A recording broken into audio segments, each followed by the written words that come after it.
If you build lineups on DraftKings, FanDuel, or any other platform that requires you to put 6 golfers into a lineup and keep it under a salary cap, you already know you cannot put all the best plays into your lineups. It'd be impossible. Your lineups would be too expensive and they would exceed the salary cap. Therefore, you have to get creative with lineup building. Sometimes you go stars and scrubs, which means grabbing two expensive golfers with 4 cheaper golfers. Sometimes it just goes balanced and you're grabbing everybody in that mid-tier price point. On DraftKings, that'd be your 8K range. And sometimes it's a more traditional, or it's a combination of the two, I should say, where you're grabbing an expensive guy, a low price guy, and a few in the middle tiers. Well, how do you go about doing that? Are you even sure which golfers you should play? Because the low priced golfers are typically the worst golfers in the field. How do you identify which golfer you should choose?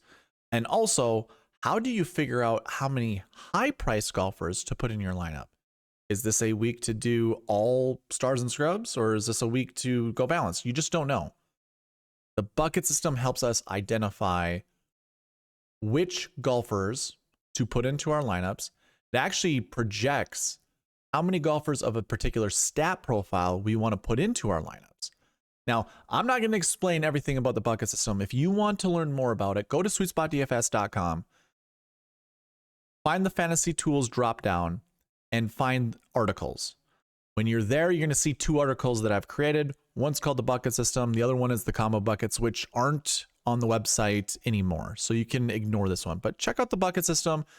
That'll bring you to this page. And if you're someone who likes to read about how things are done, you can find it here. Now, I also have a video if you are interested in watching that. There will be a link for that video down in the description below. And those are your 2 places you can learn about it. But I don't want to spend a ton of time talking about what the bucket system is. Just know that it helps us limit certain plays, and it helps us try to, or it really expands our mind to play other plays. Because in a DFS contest, you're going to have to get a little creative. And this is one way to do it. Okay. Let's just go right into the bucket system. And if you didn't already know, there is a cheat sheet that you can follow. Again, you can go to SweetSpotDFS.com.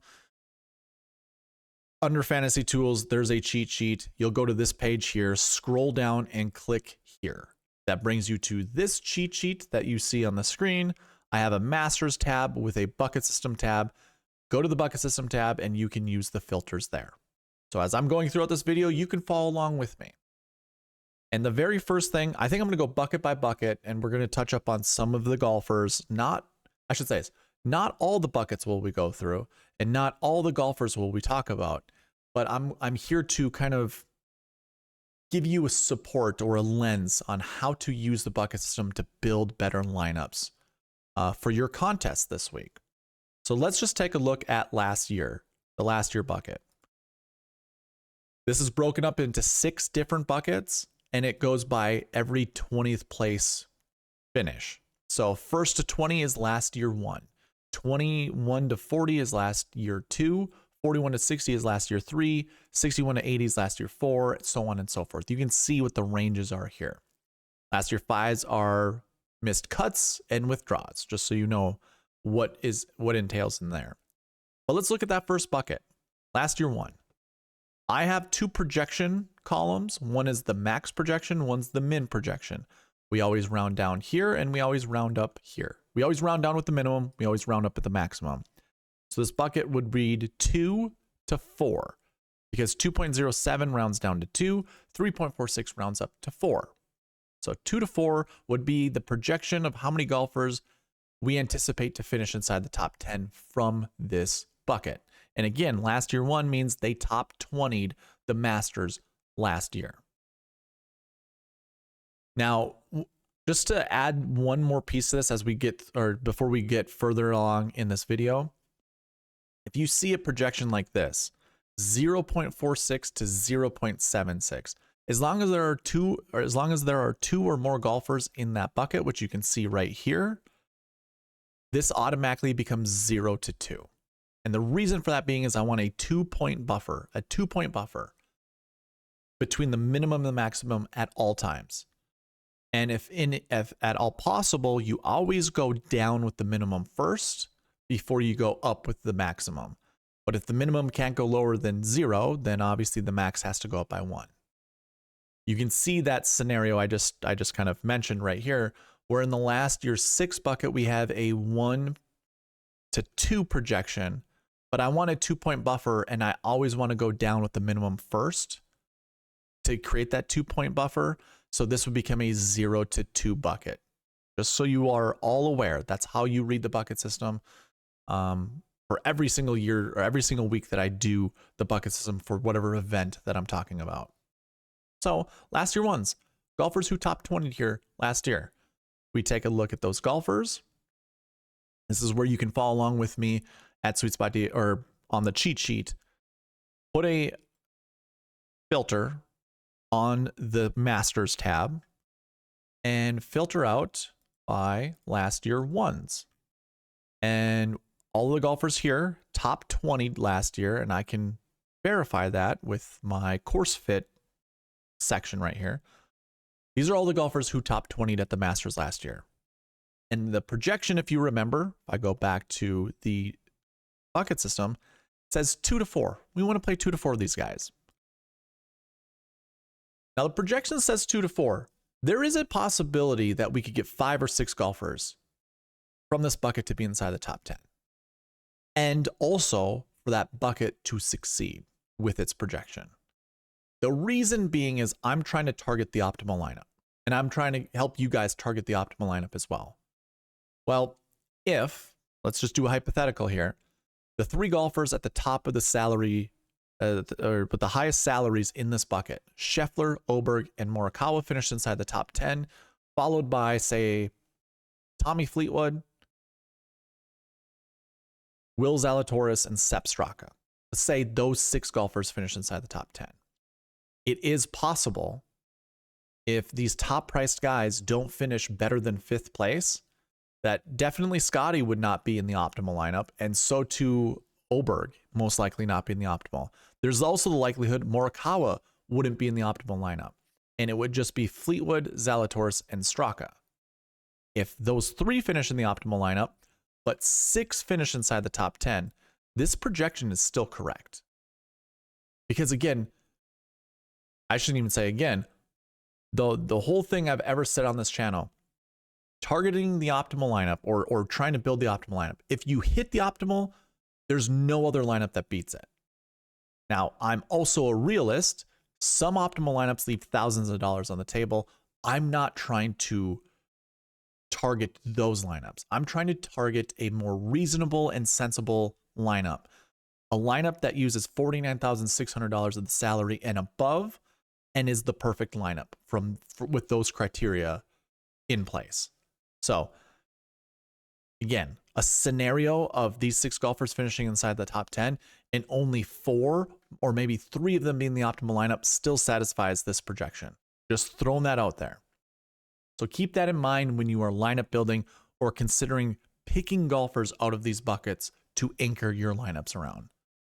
So there we have for our last year ones. I'm not, like I said, I'm not talking about each one of these golfers. I kind of did that on the first look video that I posted earlier on in the week. 1 to 3 last year 2s. So let's take a look at last year 2s. These again, golfers in that 20 to 40 range. Rory is there. And he's obviously the highest priced golfer out of all of them by, at least $1,600. And then it drops down into these guys.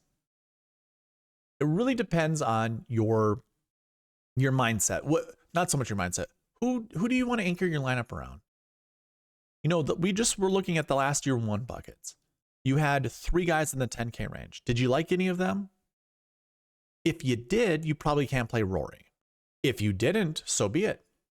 Because you could play Rory in this lineup, or you could play Rory from this bucket, is what I meant to say, with 3 of the guys that I kind of mentioned outside the 10K range in the previous bucket. So again, it's strategy. You still have to pick your golfers. I'm just giving you the guidelines as to how many you should pick from each of these buckets and how many you shouldn't, pretty much. Well, not so much how you shouldn't. It's just the projection. I'm giving you a number. 1 to 3, 2 to 4, something like that of the buckets. And obviously this is a 1 to 3. So find 1 to 3 golfers to build your lineups around. If you like more than 4, just understand the likelihood of your lineup succeeding in your DFS contest is probably going to be less. Because if you didn't know, I have analyzed these stats, analyzed these profiles dating back to 2013. And more often than not, they succeed. I mean, my bucket system succeeds at a 93% success rate, meaning the projections that I provide are true. They occur every single week. So, believe me or don't, you're watching this video, I imagine you're either interested or you follow along with me. And I showcase, I review each one of my events. I review each tournament and show you how the bucket system did for each of those tournaments. And I will review the Valero Texas Open either during my Tuesday live stream or during one of my Monday videos that I'm going to post out there for you guys. So either, again, follow along with or not. It's up to you. Again, I imagine you're listening to this. You're interested in following along. So 1 to 3, that makes things interesting for this bucket. Rory's in it. Minwoo's in it. Henley's in it. Batia's in it. And Connors is in it. Those are golfers that a lot of people are going to want to play this week. A lot of people are probably not going to jump to Matsuyama because he's had some pretty poor performances lately. Some people are not going to go to Joaquin Niemann because they probably forgot he even exists being on the Live Tour. Cantlay is kind of, I don't know. It's an interesting one there. I don't know how many people are going to want to play Cantlay this week. But then you also have like Fitzpatrick and Tom Kim. Matt Fitzpatrick and Tom Kim, who I bet nobody wants to play. Here's your chance. This might be a good enough reason to play those two guys because they are in this bucket with some, you know, some more popular names like Russell Henley and Batia. If maybe you wanted to pivot from those golfers instead of trying to find another golfer around their price tag, pivot from like a Russell Henley to Tom Kim. Are they the same type of golfer right now? Absolutely not. I don't think that's a fair trade. But if you are a game theory person where you're trying to pivot because of ownership, I think that's a pretty, it's a bold strategy. It's a bold decision that you might just get rewarded for. So that's, again, why I like the bucket system. It limits bad plays. And obviously, I think it would be bad to play more than 3 golfers from this bucket. And so does the bucket system. So that was your last year 2 bucket, your last year 3. I guess I'm not going to talk about any of these buckets. Again, you can do the research through the cheat sheet, which is available to you for free. You do not need an account anywhere. You don't need to pay for anything. You can go to the cheat sheet and take a look. Again, following the same things that I'm showing you guys on the screen. So that's available to you. That was the last year buckets. Let's talk about the last week buckets. This one is interesting because it's going to include live golfers in a bucket that they may not, or they probably shouldn't be. So let's discuss that first before we dive into the rest of these buckets. All of the live golfers that you're going to see on the cheat sheet are in this last week 6 bucket, which means they did not play last week. But if you follow the live tour, you know they did play last week. I just don't include any of the live stuff in my stat analysis. It's hard to determine if anything matters. But I did find an interesting nugget. So this is going to be like a mini, or it's going to be like a sub bucket system attached to this bucket system. I didn't create anything for it, but we're going to talk about it. If we go to the Live Tour, Live Miami was the same week the Valero Texas Open was played. And both of those events were the week before the Masters played. I always look at events right before the current event that I'm looking at.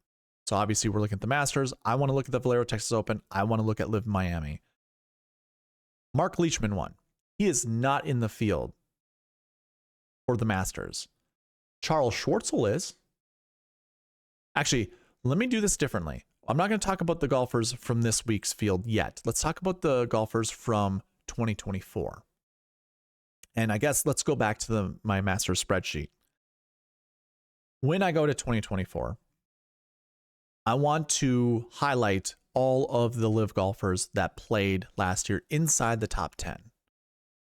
We had Bryson, who finished 6th, Cameron Smith, who finished 6th. We also had Patrick Reed, who finished 12th, and Tyrrell Hatton that finished 9th. So we had 4 golfers from live in 2024 that finished 12th or better. In 2023, we had Brooks Koepka, Phil Mickelson, Patrick Reed,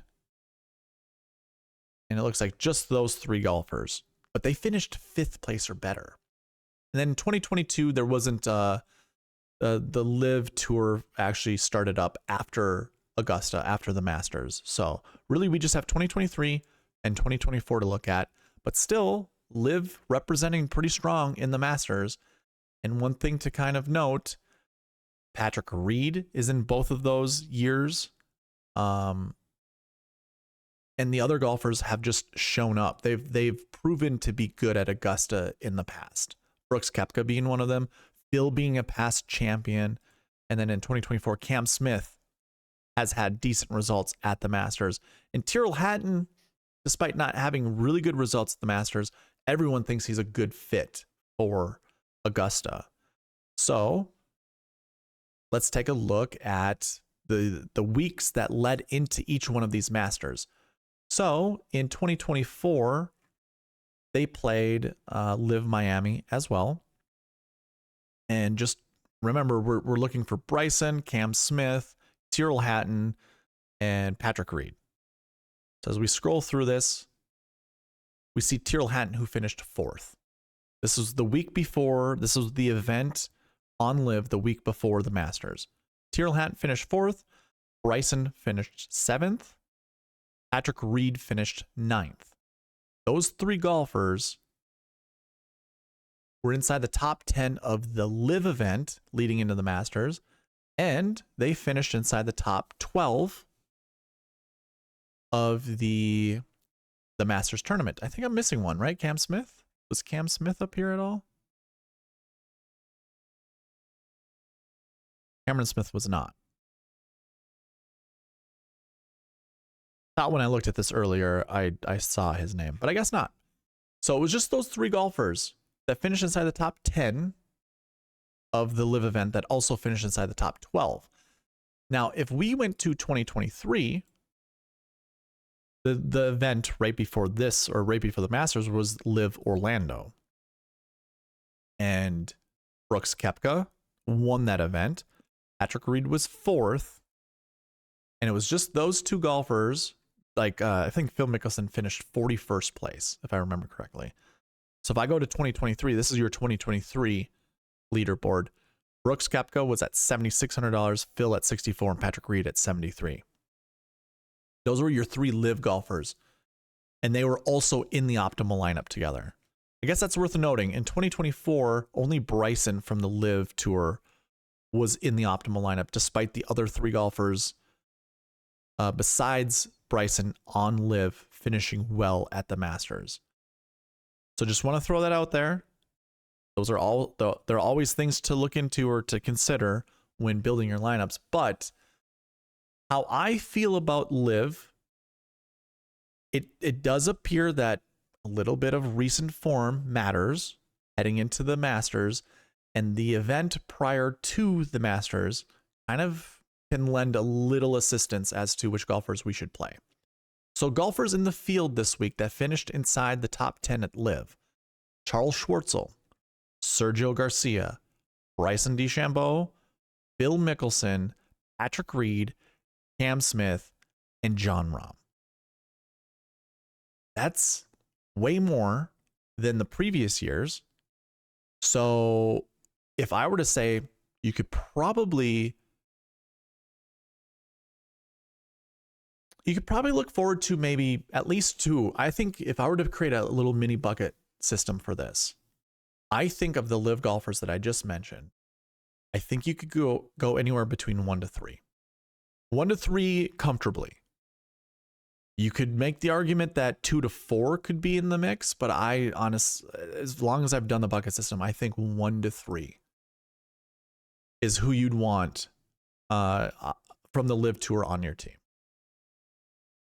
So if we go back to the cheat sheet, basically all you need to do is in last week, put in last week 6. And I should say this. Let's go back to the bucket system. I'm sorry. That projection shows 4 to 7 to finish inside the top 10. Obviously, we can only put 6 golfers in our lineup. And I always, if there's a maximum of 6, I make the minimum 3. So I want a minimum of 3 to 6 golfers from this last week's 6 bucket in my lineup. And that includes all of the golfers from Live. Just to throw that out there, I know they played last week, but my buckets only consist of PGA Tour players for last week. So anything recent form, anything from last week only includes PGA Tour golfers. So anybody that's on Live, I really don't care, to put into those buckets. It's also, again, it's challenging when there's only 50 some golfers that play in the event and it's only a 3-day event. It's difficult to determine what that even means. So I just exclude that and I include them all in the bucket 6 as if they did not play, because they did not play on the PGA Tour last week. So it's complicating, but I just want to be transparent with you guys, let you know that they're in this bucket and you could grab all 6 golfers. I mean, if you wanted to put Live golfers in your lineups and include some of the PGA Tour guys that did not play last week, you can do that up to 6, just so you know. 6 is the max, and you could grab every golfer from this bucket and put it into a lineup. So again, I'm not going through all the golfers, but you have Scotty and Rory in this bucket as well. Maybe you like Colin Morikawa this week, maybe you don't, but you also have John Rahm and Bryson from Live. There's Xander and JT wedged in between Rahm and Brooks and Joaquin Niemann. So Niemann was not one of those guys that finished inside the top 10 at Live Miami the week or last week. So probably don't consider him. I mean, you could. Let's just be real. You can. Every golfer here is live to win the event, so why not? I'm just kind of trying to point some of the Live golfers, again, that finished inside the top 10 of Live Miami last week. Charles, Sergio, Bryson, Phil, Patrick Reed, Cam Smith, and John Rahm.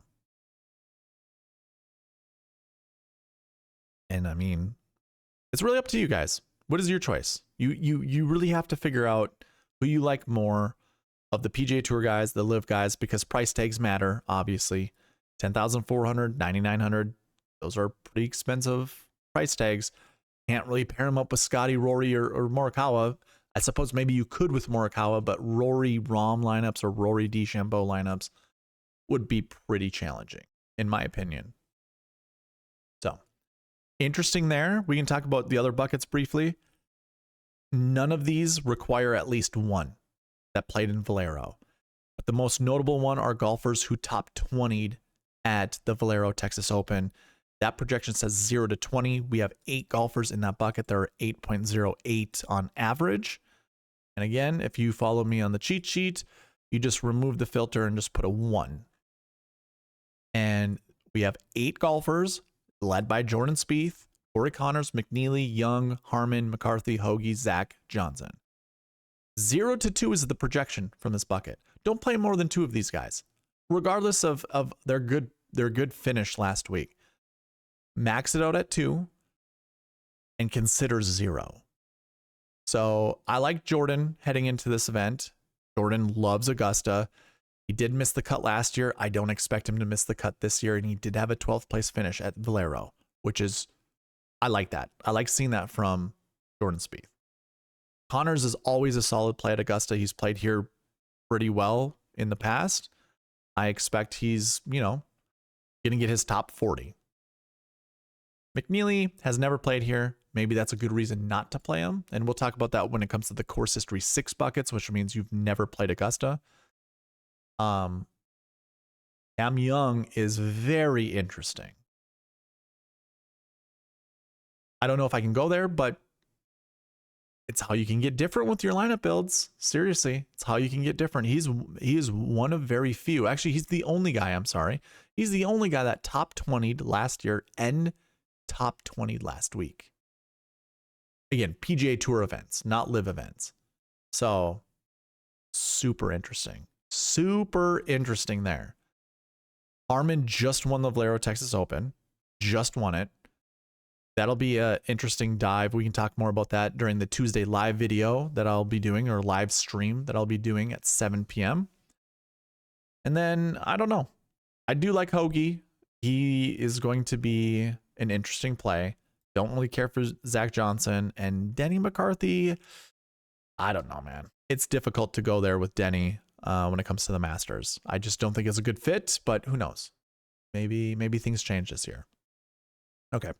So that was kind of your last week bucket analysis. I'm not going through all the buckets. I'm going to let you guys do the research on your own.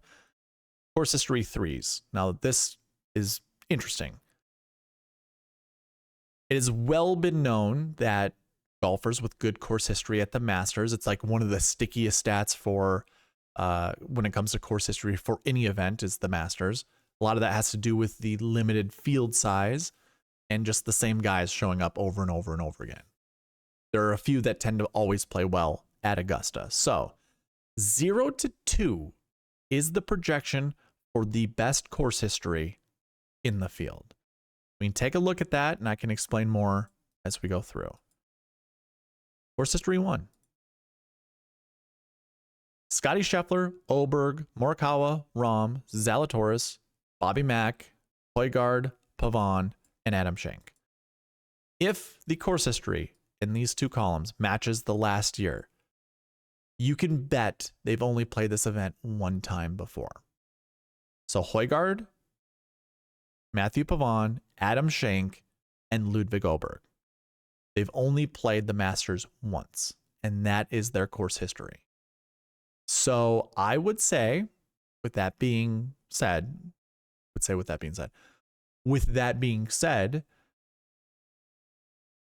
it might be easy to fade those golfers. You know, a lot of data analysts or just people who have seen others, you know, people that pay attention to sports, everything regresses to the mean. That's pretty remarkable for some of those guys to have that good of a finish their first time playing. If you look at Scotty Scheffler, his course history is 9.8. He's been the best golfer in the world over the last couple of years. 9.8 includes 2 Masters victories. He has an average finishing position of 9.8. I only mention that because what I just talked about with the first timers that had their good finishes, like Ludwig Oberg, expect Ludwig to falter. It might not be this year. I imagine it will be because he hasn't really been coming in with good form despite a major victory, or not a major victory, a win earlier in the year. I don't expect Oberg to play well at the Masters this year. Could be wrong though, honestly. The other 3 guys down there, Højgaard, Pavon, and Schenk. Yeah, I'd cross them off. I got no issue crossing them off either. So we're really looking at the other golfers like McIntyre, Zalatoris, Jon Rahm, Morikawa, and Scheffler. Those are guys that are, I think, definitely worth playing. Jon Rahm being the most, I wouldn't say dangerous, but I want to say dangerous golfer of this bucket because of his last year finish. He's the only guy that did not finish inside the top 20 last year that had this good of course history. So if everything regresses to the mean, we're due for a top 10 finish from Jon Rahm. So I think it's worth it. And we just saw he finished top 10 at the live event. We were just talking about the last week buckets. So the live event last week, Live Miami, he did finish 9th. That's still a good trend to have him finish well at this event from live, of course. So throwing that out there. Course history 2, projection is 2 to 5. Again, go into the Masters spreadsheet and just change that. Course history 1 to a 2. And we have all of our golfers with the second best course history in the field. and it's led by Rory. Then it goes Xander, JT, a lot of good 9K golfers, and some good 8K golfers. The projection here is 2 to 5. So you could literally build a lineup of 5 golfers from here and feel pretty good about yourself. We'll see when I start building lineups Tuesday night using my optimizer or the SweetSpotDFS optimizer. We'll see how many golfers we get from this bucket. I bet you we get a ton. I bet you the optimizer loves a lot of golfers from this, and it's probably not going to be Koepka or Niemann, but we can change that. We can manipulate the optimizer to look at more Koepka and Niemann lineups. But for the rest of these guys, check out the cheat sheet and pick some of the golfers that you like and build your lineups around them comfortably. I think it's a good bucket to choose from. The next bucket is a 1 to 2. Obviously, we want that to be 0 to 2, but I'm actually making the argument this bucket is 0 to 3. When it's 1.99, that's so close to being 2 or greater that I would just be comfortable making this a 0 to 3. And that might be cheating to some of you guys, but I think it's the best way to do it, because that just shows there's a bit more uncertainty with the projection, or not so much uncertainty. It's just there's enough quality of golfer in this bucket to potentially have 3 golfers finish inside the top 10 from the bucket, but it's also very volatile where 0 golfers from this bucket could finish inside the top 10. And when you look at it, there are only 4 golfers 8K and above. Everybody else is 7K and below. And it's like low 7K to min 6K. So of the 4 golfers 8K and above, do we really feel that comfortable that they're going to finish inside the top 10? I'm not. It does kind of give a little credence to picking one of these guys. And if you were to tell me I needed to choose a live golfer from this bucket, I'm going to choose DeChambeau over Hatton. So maybe this is your reason to play Bryson this week. Maybe you don't need a reason to play Bryson, but maybe this just solidifies it. That could be it. Or maybe you just skip the 2 live golfers and go with Lowry, Shane Lowry. Anyways, that was your course history 3 bucket, and I'm not going to talk about the other course history buckets. I'll leave it up to you guys to research all of that. Recent form 1s is a 1 to 3 bucket. And these are going to be the golfers with the best recent form coming into the Masters. Notably, all your live golfers are in the recent form 6 bucket because I don't keep track of live stats. They're all down here, and that projection is 0 to 2. Let's talk about that one first. I know I was talking about recent form 1s, but let's talk about recent form 6s.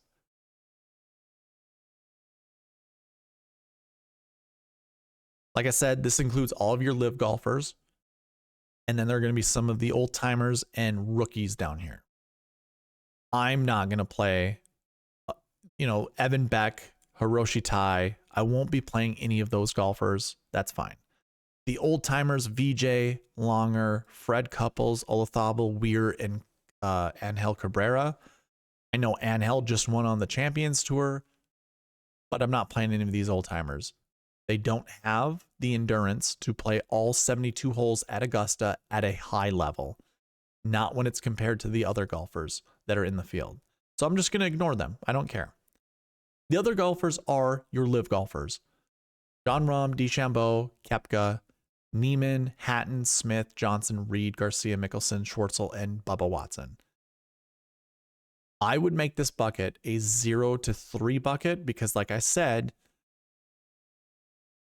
when we reviewed or when we looked at the last week's 6 bucket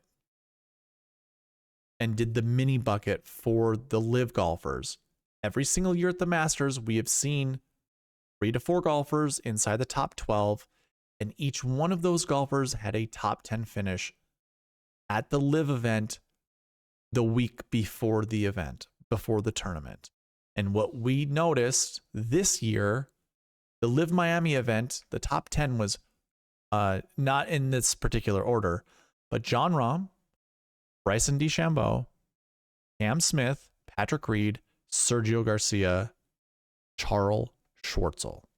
Just to show you guys what that looked like again, there's Schwartzel, Garcia, DeChambeau, Phil, I forgot to mention him, Phil's there, Patrick Reed, Cam Smith, and Jon Rahm, all inside the top 10 of the Live Miami leaderboard. So let me go ahead and highlight Phil. That's 7 golfers. I think 3 of these guys would be playable. I think you could play up to 3 of these guys, no problem. Now, it really comes down to price tags too, right? You can't put a lot of the expensive guys like Rahm and DeChambeau in lineups with other 10K golfers like the names of Scotty or Rory. So you really have to figure out which ones you like the most. I'm already going to cross out Schwartzel. I'm actually going to cross out Phil as well. Sergio's definitely a consideration because he has been playing such good golf on Live. I'm just not sold completely. And Patrick Reed just, I mean, if there was a golf course on the PGA Tour that they visit every single year that I think he fits the best, it would be Augusta. And obviously he's on the Live Tour, so that doesn't really matter what I just said. But I mean, this course and Patrick Reed kind of, I don't say they go hand in hand, but it's a good fit. Same kind of applies with Cameron Smith. He's played well here so frequently over the last few years, especially even after going to Live.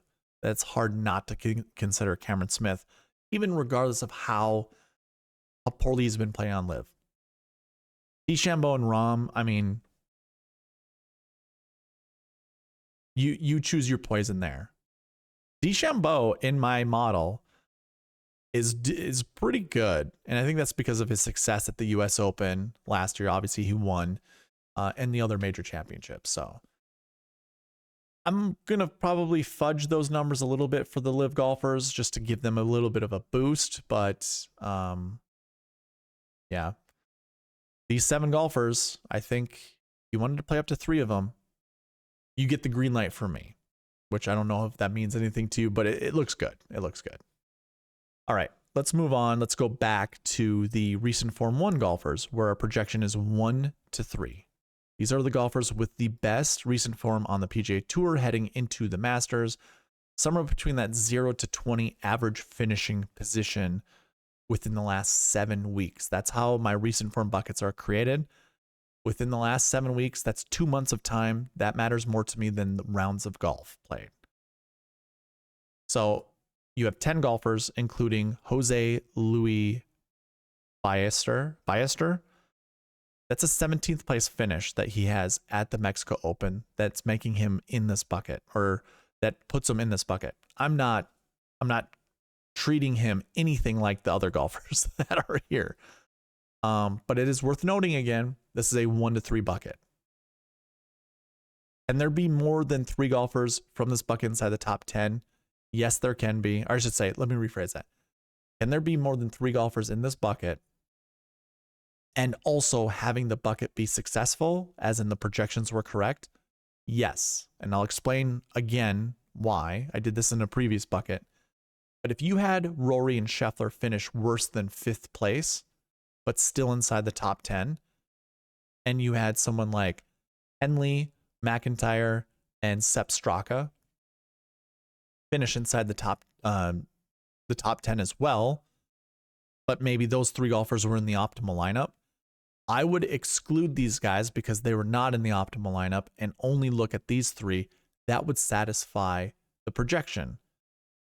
Now, why I do that is because if you want to win $1 million this week, DraftKings is offering $1 million for their top contest. You want to win $1 million, you got to get really close to the optimal lineup. You have to get really close to the optimal. So that means you're going to have to create, obviously, the best lineup you possibly can. I don't chase optimal lineups completely. I chase optimal lineups that use $49,600 and above for the salary used. That's the optimal lineup I'm looking for. I call that the sweet spot optimal. So if that's the case, and it's Henley, McIntyre, and Straka at their price points, yeah, I would consider that a success for that bucket. So just be aware of that. The other bucket to look at the other 2 buckets to look at are recent form 2s and recent form 3s. These are golfers coming in with good recent form to like middle recent form. We'll start with recent form bucket 2, JT Fleetwood Spieth. I think just out of those 3 golfers, one of them finishes inside the top 10. I'm really high on Justin Thomas, but Jordan Spieth finishing inside the top 20 at the Valero Texas Open, sign me up. Another golfer I really like, Patrick Cantlay, $8,700. I'm not talking about the rest of these guys, but there are quality golfers in here, including some guys here in the 6K range. Just a reminder, the bucket projection is 1 to 4. I guess I didn't say that earlier, but it's a 1 to 4 bucket projection. So you can play up to 4 if the price allows it, allows you to be able to. If just by me saying 1 to 4, also by the way, doesn't mean try to find golfers in the 6K range. It also doesn't mean I'm not telling you to find golfers in the 6K range. It's just like I've said it before. If you have like the top 4 golfers finish inside the top 10 from this bucket, like salary wise, the top salaried golfers here, you can only play 3 of them at most. And really, to be optimal, you could only play 2 of them, more than likely.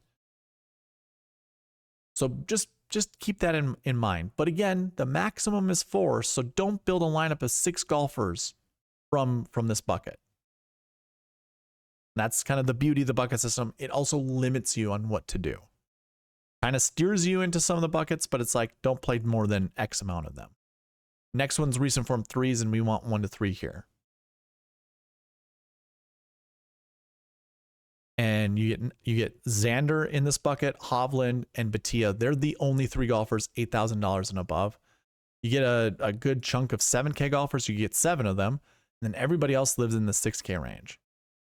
So again, if you want to anchor around one of these guys, I guess I don't have an issue with it. But when you get into the 7K and below range, that's when it gets a little too volatile to actually anchor any of your lineups around any of those golfers. So be on the lookout for that. The next bucket to talk about would be the salary buckets. I'm not going through golfer by golfer here. I brush up a lot on the salaries with the pass optimal and GPP winning lineup segments that I do. I created a separate video for that, so go check it out on the channel. And I also talked about salaries when it came to the first look video that I did on Thursday. So again, that's also on the channel. Go take a look for those videos there. Now for 10K golfers, I have a projection 0 to 2. Every single year we see at least 1. We have 5 in the field this week, and we normally see about 5. Now it's also worth noting that the optimal lineup has had an instance where there were 0 golfers in it from the 10K range, but the frequency rate is 87.5. I don't know exactly what number that is. I imagine it's 6 out of 7 years, or maybe it's 7 out of 8 years. It's something like that. So basically 1 year did not happen. The rest of the years that I have salaries and have recorded optimal lineups, it has had a 10K golfer and above. So I include everyone in the 10K range, 10,000 and above. So should you play a 10K golfer this week or not? I think you do. I think it's just easier to start lineup builds that way, but they're also your best golfers in the field. So I got no issue playing a 10K golfer. What's really interesting about this year, the projection for 9K golfers is 1 to 3. And you see that every single year, or you see at least 1 every single year finishing inside the top 10. It's also worth noting you never see more than 1 in the optimal lineup. That's really worth noting, because when I first looked at this bucket, I was like, man, 3 9Ks? This is a year to do 3 9Ks? Well, you haven't seen you haven't seen more than 1 in an optimal lineup dating back to 2015. So there's that. 8K golfers, the projection's 0 to 2. 75% of the time, we've seen at least 1 in the optimal lineup, and we've never seen more than 2. So peppering the 8K range might not be worth it. 7K range is 1 to 3. We have seen 1 inside the top 10 every single year, and we've also seen 1 in the optimal lineup every single year. So we only have 20 in the field this year, where we normally see about 24. So that might be worth keep that into consideration. It might be the first year we see 0. Could be. The 6K range is not really worth talking about other than trying to limit your guys' exposure to the 6K range. Never fall in love with a 6K golfer, but also never disrespect one. I have 2 6K ranges. One's a high 6K range, one's a low 6K range. If you're looking to play golfers 6,400 and below, just know the success rate is 1.62%, which means of all golfers from this bucket, only about 2% of them have finished inside the top 10 of all years dating back to 2015. So digging at the bottom of the barrel is usually not the best place to find golfers in your lineup. If you want a 6K golfer, live in that $6,500 and above range and don't play more than 2, it looks like. So those are your salaries. And then strokes gain. I explained this in the bucket system article I wrote on SweetSpotDFS.com. Go check it out if you're confused of what the strokes gain stats are. The easiest way to do this on the spreadsheet, if you go to the cheat sheet and take a look, just make sure all filters are cleared and you sort from Z to A on salaries and then sort A to Z on strokes gained. This will order it by strokes gain stats. You can do this also with any of the other buckets. I just find it easier for strokes gain to do it this way. It's color coded. It just looks cleaner. For this first bucket, strokes gain 1, we want 2 to 4 golfers to build around our lineups. It's worth noting that at least 3 golfers every single year have finished inside the top 10, and every single year we've had 1 that are in the optimal lineup. We've never seen more than 3 though. So we have 19 golfers from that or in that bucket this year, where we normally see about 17. And I mean, it's good company. Scheffler, Morikawa, McIlroy, DeChambeau, Schauffele, Matsuyama, Brooks Koepka, Fleetwood, Cantlay, Henley, and Robert Mack. All golfers 8K and above. To find 3 golfers there, I think it's pretty easy. Again, that projection is 2 to 4. If you were to start your lineups with Scotty, there is a conversation, a discussion to be made to fade everybody else from this bucket, despite the projection being 2 to 4. Because that price tag might be too expensive, and it really relies on a lot of these golfers that are 8K and below to also finish inside the top 10, which is very unlikely considering the golfers above being of a higher pedigree and just a higher caliber of golfer. It is worth noting, I really like Patrick Cantlay this week, and then there's Russell Henley and Bobby Mack that a lot of people are going to be very interested in playing. They will be popular. Henley and McIntyre will be popular. I'm not sure about Cantlay, but it seems like a good price for, or I mean, it makes lineup building easy with Cantlay, especially going Scotty, Cantlay. I think those lineups are easy to build. And I know from the pass optimal lineup video, if you start 12,000 and above, a lot of times it's with 2 8K golfers. So it is easy to go from Scotty to Cantlay or Scotty to Russell and then include Bobby Mack or, you know, any kind of mix there to build lineups. And I think that's very viable this week. I don't know if I really want to talk about the other buckets, like the other buckets within this stat category. I'm going to leave it up to you guys to do the research. We can just scroll through really quick. Oberg leads the strokes gain 2 bucket, and here are your other golfers there. Strokes gain 3 is led by John Rahm with some of these other golfers here. I think, you know, I shouldn't even say I think. Use your judgment. Remember that the bucket system is there to help you. It's to help guide you to playing certain golfers from these buckets and also prevent you from playing too many golfers from each of those buckets. But that's all that I have for you. We did keep it under an hour, but unfortunately couldn't make it like a 25-minute video, which is fine. I'm going to end it there. Before we leave, I want to show you a giveaway. It is the Masters giveaway that I'm doing this week. It's a win the pot contest. For every new subscriber that I receive on this channel, I'll add $2 to the pot, and it starts at 20. Now, I captured the starting number over there. We're at 806 out of 850. 8060 to 850. Currently on the channel, there are 812 subscribers. That means we've gotten 6 new subscribers since I created this video. That means $12 has been added to the pot, which we're now at 32. So again, every new subscriber adds $2 to the pot.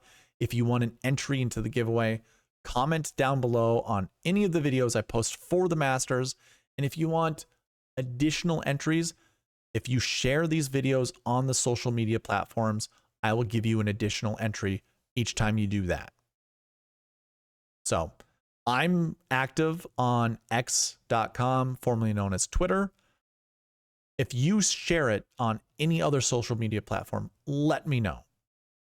Let me know, screenshot it, send me an email. My email's been going across right here, SweetSpotDFS@gmail.com. And just show me that you've done it. I can also visit those websites as well, or those platforms as well. I'm just not active on any of them. So let me know. That's how you get an entry into there. And then also, if you want a chance to win $1,000 worth of giveaways, which I shouldn't say it that way. If you want a chance to win another giveaway, I have a SweetSpotDFS.com giveaway where I'm giving away 2 $100 cash giveaways, 1 annual membership worth $200, and then 1 lifetime membership worth $600. All you got to do here is go create an account at SweetSpotDFS.com. And then once we reach 1,000 subscribers on this channel, that is when I will run that giveaway. So those 2 giveaways kind of go hand in hand. Let's get more people to the channel, subscribed, and then the giveaways can happen. So that's all that I have for you guys right now. Thank you all for watching. See me here Monday with more videos, Tuesday live stream, and then Wednesday for a live stream as well. Okay, bye.